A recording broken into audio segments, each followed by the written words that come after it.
So hello students, welcome to the online lecture for hydraulics. In today's lecture, we will be learning about the Darcy-Weisbach equation, which is generally used for turbulent flow. So let's start.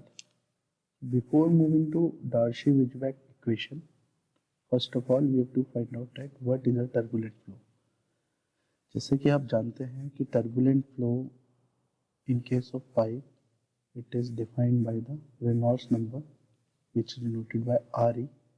So Reynolds number अगर आपका 2000 से greater than होता है तो वो आपका turbulent flow कहलाता है in case of pipe. Open channel flow में इसकी जो वैल्यूज हैं वो डिफरेंट है।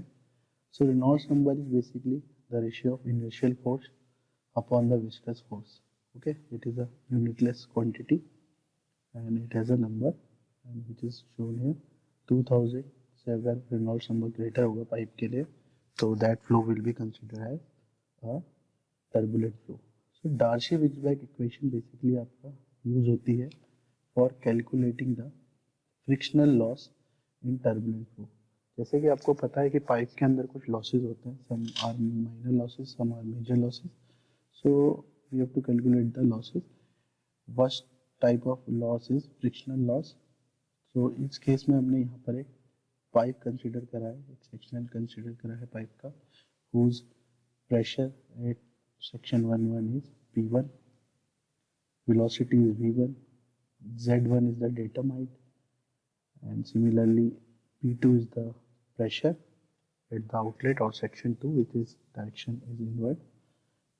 V2 is the velocity at section 2. The flow is incompressible, so इस केस में आपका जो रेट ऑफ फ्लो है वो कांस्टेंट रहेगा and flow is steady also. तो जो कंडीशन है हमारी बर्नौलीज इक्वेशन की वो सारी इसमें अप्लाई होती है।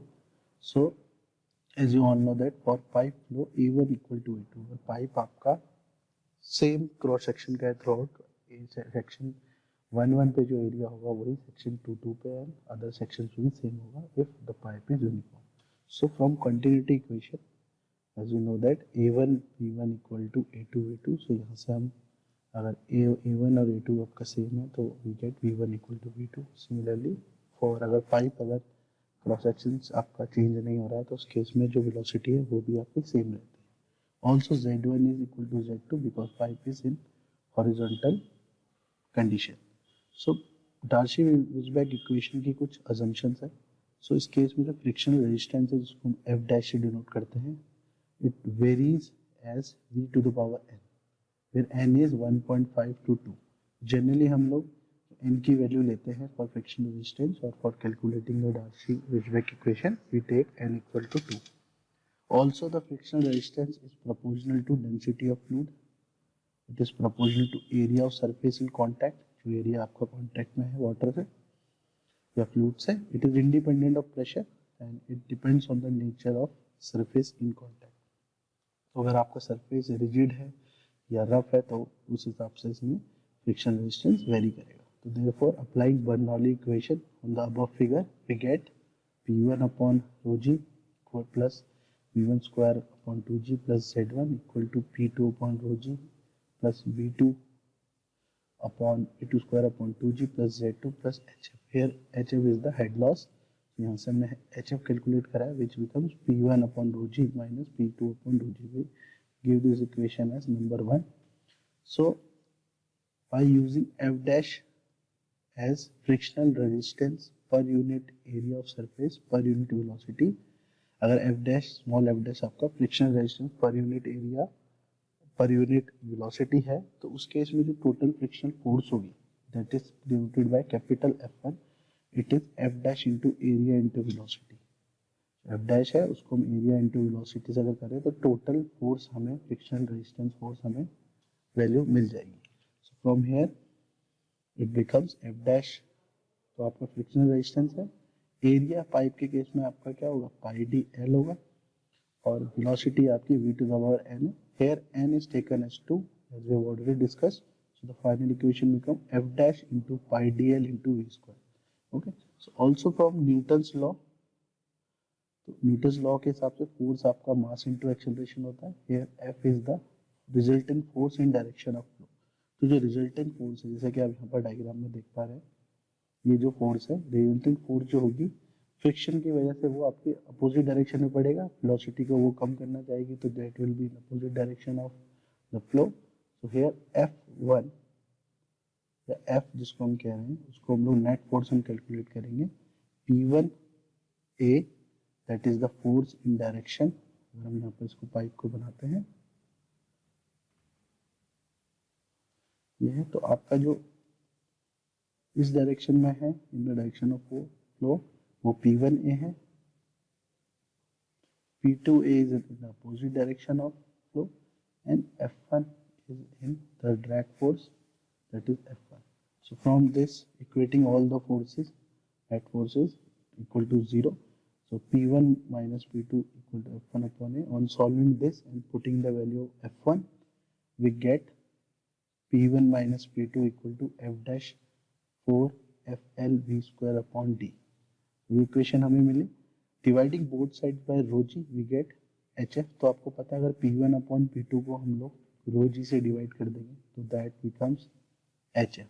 सो h F equal to f dash 4 f L V square upon rho g d. Here P1 minus P2 upon rho g is equal to h f which is frictional head.